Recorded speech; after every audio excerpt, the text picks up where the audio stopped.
I ended my 10-part documentary about the fall of the Cabal with a promise. A promise to dive deeper into the story behind the darkness in this world we live in. What happened? How did we get to this point? Who is the Cabal? And what is their exact agenda? Are you ready to go further down the rabbit hole? Well, fasten your seatbelts, for this is going to be one heck of a ride. Those who rule the world, those truly in command, are referred to as the Illuminati or Cabal. Not many people are aware of their presence, let alone their identity. We have grown to believe that our countries are ruled by presidents, by kings and queens and governments. But the truth is, these are mere puppets on a string.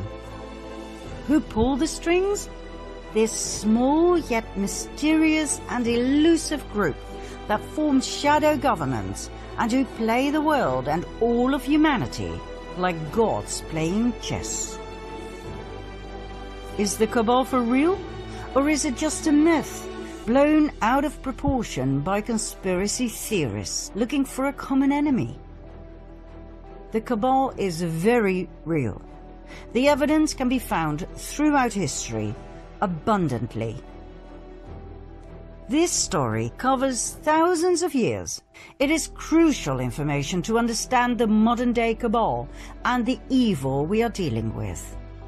Not only that, it is the only way I can possibly reveal to you the best kept and most shocking secret in the history of mankind. Let's go all the way back in history to the most ancient civilization on Earth, Sumer. Ancient Sumer, 7 millennia ago. What we know stems back from the early writings on clay tablets, written down in cuneiform script. The Sumerian civilization was a highly developed and advanced society with grand cities, temples, and pyramids. Archaeological findings tell us the cities had amazing mosaics, elaborate streets, housing blocks, indoor plumbing, toilets with water flushing systems, and much more. The Temple of Inanna at the ancient city of Uruk still baffles us today with its splendor, its vibrant colors and depictions of strange animal creatures. Inanna was the ancient Sumerian goddess associated with love, beauty, sex, war, and political power. She was later worshipped by the Akkadians, Babylonians, and Assyrians under the name of Ishtar or Asherah. Many researchers now believe she was Isis of the Egyptians, Diana of the Greeks, and Venus of the Romans. She was the consort of Baal, the deity who demanded child sacrifice. We shall later see whether this is true or not. The ancient culture of Sumer and its polytheistic religion expanded towards the northwest into Babylonia, then even further west. It went to what we now know as Canaan and Phoenicia. More about this group later. There was a second group. They went further north, all the way to the region we now call Ukraine and southern Russia, between the Black Sea and the Caspian Sea. There they took on the name Khazars and called their new homeland the Kingdom of Khazaria, after their ancestors. Joseph Chagam, king of the Khazars, explained in a letter to the foreign secretary of the Caliph of Cordoba, Hasdai ibn Chaprut, that his people were direct descendants from Japheth, son of Noah. Khazaria was right at the center of the northwestern Silk Road. Merchants who traveled through Khazaria had to pay toll, a lucrative way to swell the coffers of the kingdom.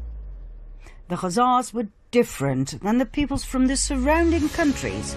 They were described as thieves and spies.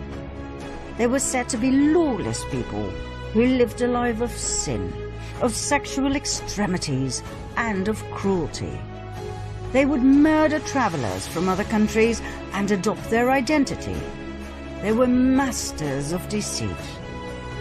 And, last but not least, they were said to worship Baal, also referred to as Moloch, a representation of Lucifer that demanded child sacrifice. In return, Baal was said to reward them with riches, with fame and fortune.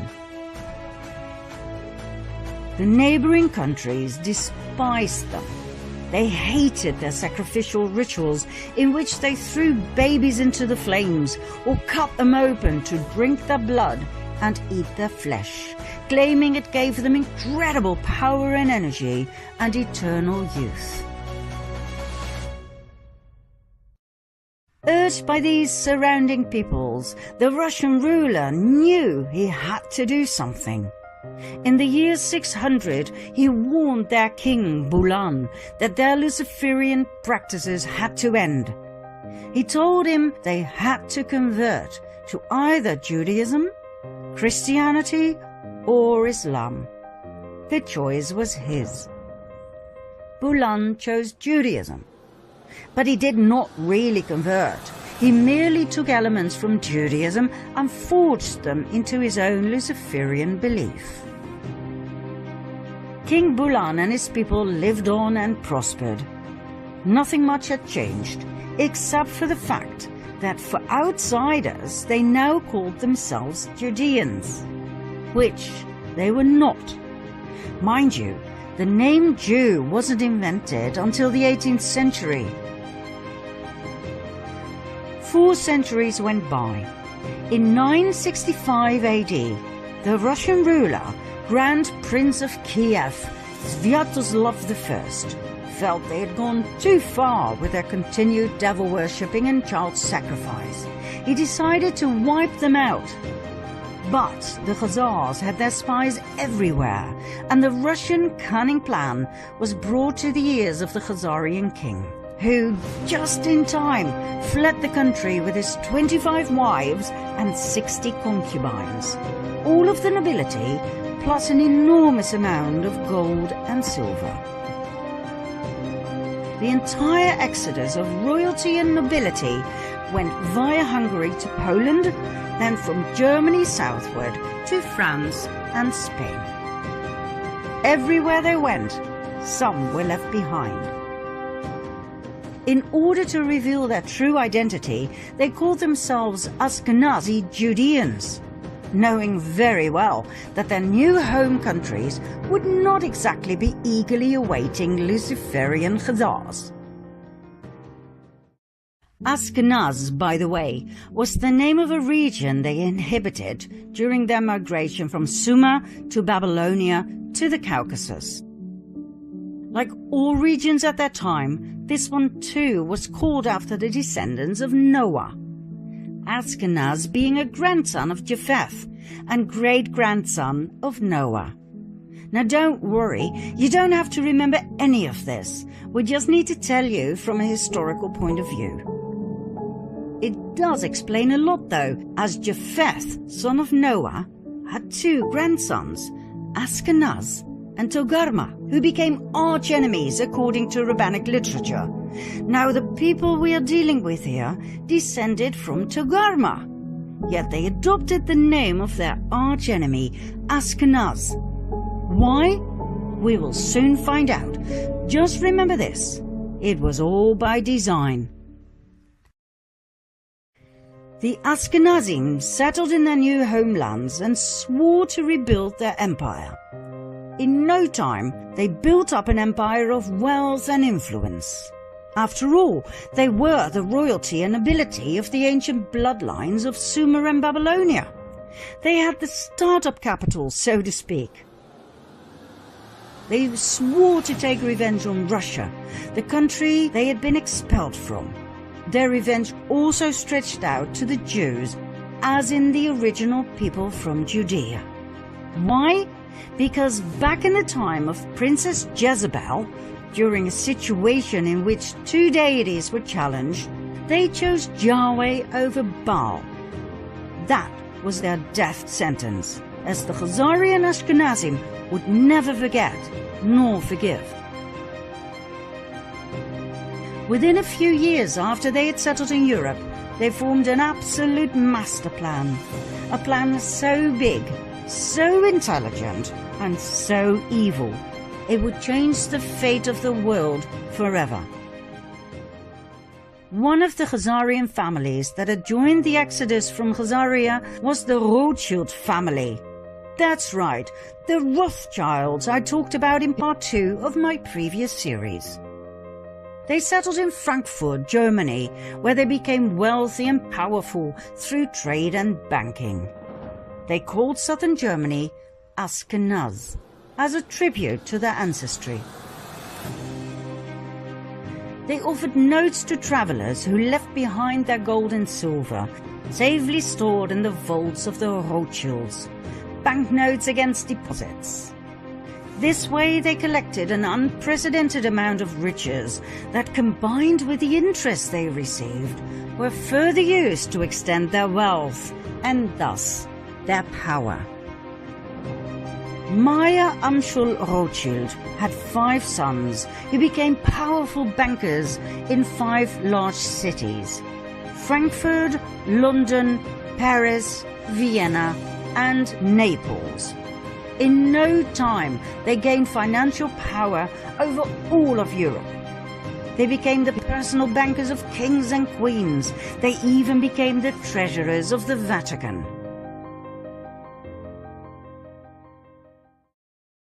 Before we continue with an event in the 18th century that has been deliberately erased from our history books, we have to pause this storyline and go back to the early Middle Ages for a second storyline. The two will meet during this 18th century event. And when they do, things will fall into place, I promise. We'll start in the age of the Crusades. In 1048 AD, an organization was founded that we refer to as the Order of Malta. They were founded in Jerusalem. Their goal was dual. One arm of the order ran a hospital in the Holy Land to tend to Christian pilgrims. The other arm was military, tasked by Rome to protect Christians against the local Muslim population. Their symbol? The equal-armed Maltese cross. During the first 50 years of their existence, Jerusalem was Muslim territory. The amount of Christian pilgrims who went to Jerusalem was limited, even by Islamic law. In 1096 AD, the first of 9 wars broke out. They became known as the First Crusade. The Crusades were religious wars initiated and supported by the Roman Catholic Church. Their goal was to recover the Holy Land from Islamic rule. 3 years after the Crusaders had left for the Holy Land, this goal was achieved. Godfrey de Bouillon and his brother Baldwin, leaders of the First Crusade, became rulers of Jerusalem. The Crusades may have been romanticized in literature and movies, but the truth is, they were insane religious wars focused on nothing but death, destruction, and forced conversion. An estimate of nearly 2 million people died. In 1118, a French knight by the name of Hugh de Payan founded a military order together with 8 relatives and friends. They called the order the Poor Knights of the Temple of King Solomon, later known as the Knights Templar. This order sprang forth from a secret society called the Prieuré de Sion, the Priory of Zion, an order that, by the way, is still alive and active today. With the support of the King of Jerusalem, the Knights Templar set up headquarters on the sacred Temple Mount. Their official goal was to protect pilgrims on their way from Europe to Jerusalem. In and of itself, this is fascinating. 9 knights were officially appointed to protect Christian pilgrims over a distance of 4,000 to 5,000 kilometers. God only knows how they did it. Their not-so-official goal was to rebuild the Temple of Solomon that had been destroyed in 586 BC by the king of Babylon, Nebuchadnezzar. Why this was so important to them, we will show later on. In 1129, the Order of the Knights Templar received the official support of the Roman Catholic Church. The order grew abundantly and donations came pouring in from all over Europe. The Knights adopted a code of conduct in which they swore unfailing obedience to the Master. According to researchers, the principle of obedience made the Knights Templar lethal. They acted swiftly and with certainty to do as they had been commanded. A force of Templars became an extension of the will of its commander, the Grand Master. At the height of their power, the Order of the Knights Templar comprised of almost 20,000 members. Only 10% were armed knights. The other 90% took care of infrastructure and logistics. Even though the knights had sworn to a life of poverty, the order was excessively rich, owning large plots of lands, farms, vineyards, mills, horses, arms, equipment, the island of Cyprus, and an impressive fleet of ships. All the way from Europe to Jerusalem, in every city, they had monasteries, castles, churches, universities. They were so powerful they did not need to obey local laws. They could pass freely across all borders. They didn't have to pay taxes, and they were exempt from all authority except that of the Pope. Furthermore, everything they took from the Muslim population that they subjugated and murdered on their way was given to the order. Did they have these privileges in writing? Oh yes, Pope Innocent II took care of everything by signing the papal bull Omne Datum Optimum in 1139. All the order had to do was swear obedience and allegiance to the Pope. There was one area, though, in which the Templars truly excelled: banking. They had a network of banks in many countries that enabled pilgrims to deposit assets in their home countries and withdraw funds in the Holy Land. By the 13th century, the Templars had become such competent and trusted bankers that European kings and nobles who embarked on crusades to the Holy Land often forwarded large cash sums to the Templars that could be withdrawn later so they could pay their armies. The Templars even gave out loans to rulers. They excelled in everything they did, for which they were overloaded with donations, gifts, fame and fortune. However, in the early 14th century, the Knights Templar met their final destiny: King Philip IV of France. This man was heavily indebted by the order. When he asked for even more loans, the order refused.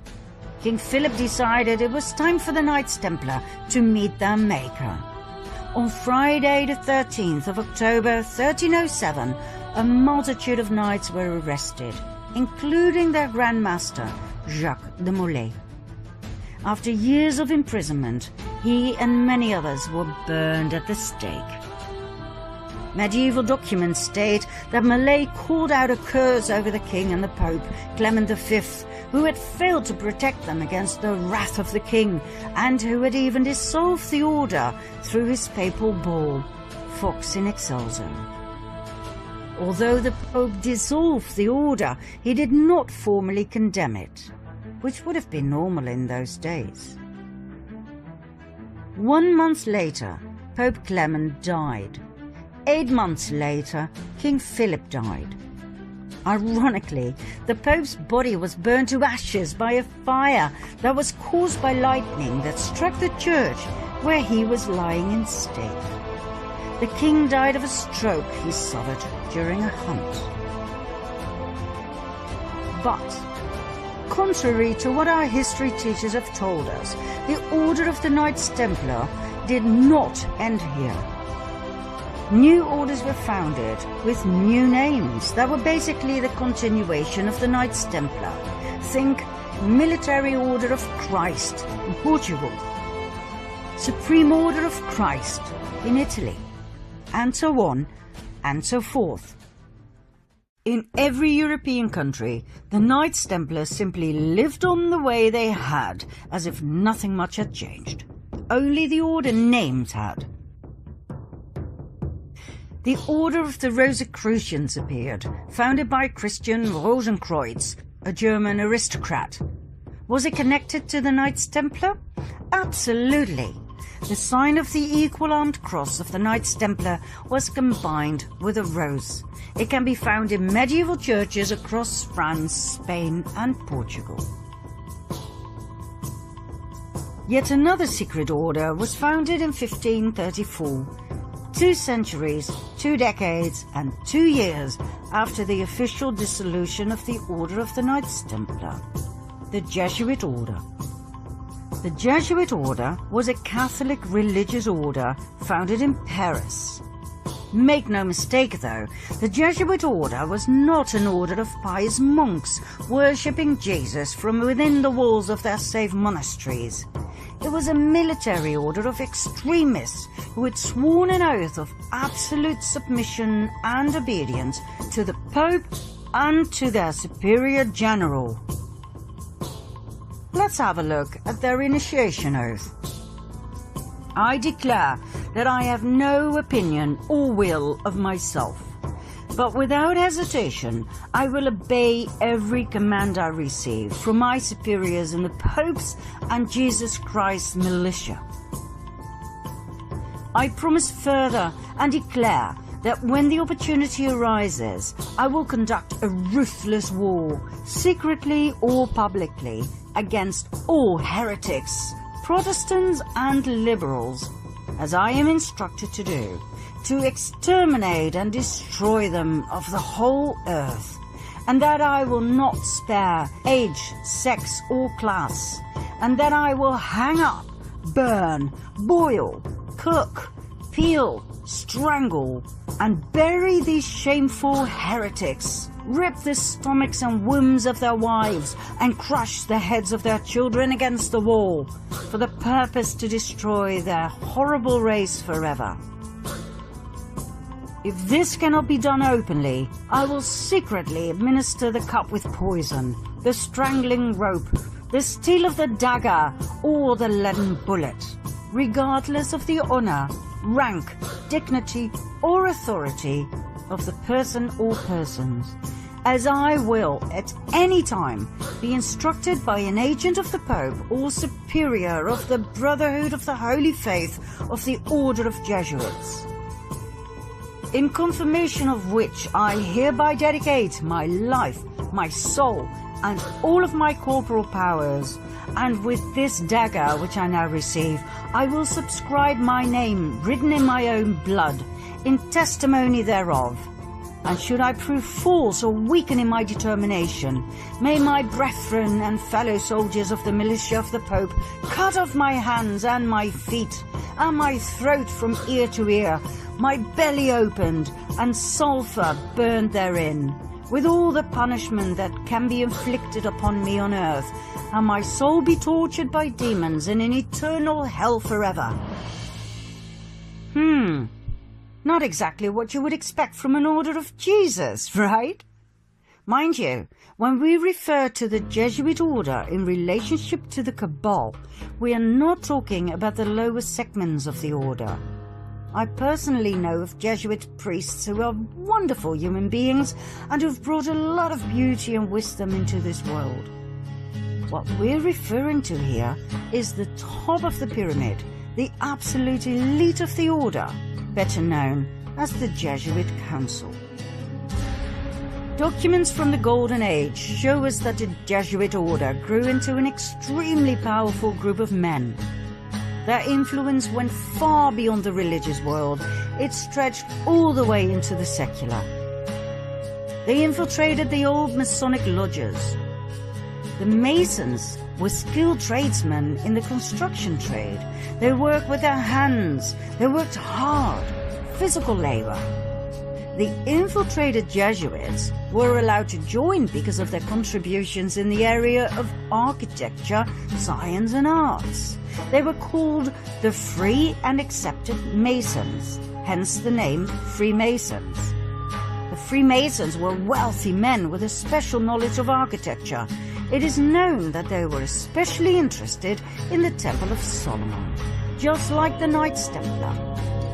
Furthermore, they were focused on the preservation of esoteric knowledge, for instance about the Kabbalah. The fascination with the Temple of Solomon is not the only link between the Freemasons and the Knights Templar.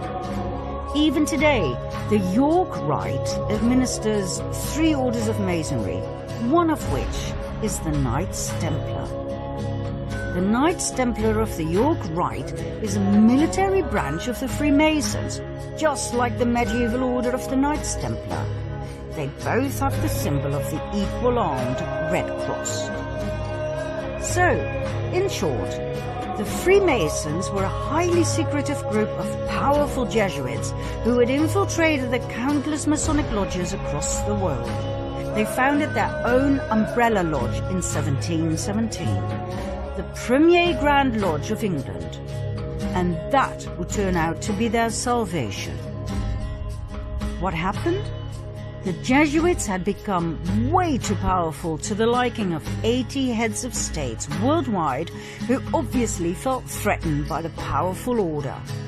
They banned the order and put pressure on the Pope, Clement XIV, to do the same. In 1773, the Pope succumbed to their demand. He promulgated the Dominus ac Redemptor, the Bull of Extinction, that put an end to the Jesuit order. It seems indeed history repeated itself. But guess what? It didn't end there. Just like the Knights Templar before them, they continued using another name. In this case, the Freemasons. 1 year after his betrayal of the Jesuits, Pope Clement was murdered by poisoning. Just like the Luciferian Khazars, the Jesuits too, and their predecessors like the Knights Templar, had a taste for revenge. Now we promised that our 2 storylines would come together at an historical event that would massively impact the world. We have finally reached that point. Do you want to know what happened? Follow me to part 2.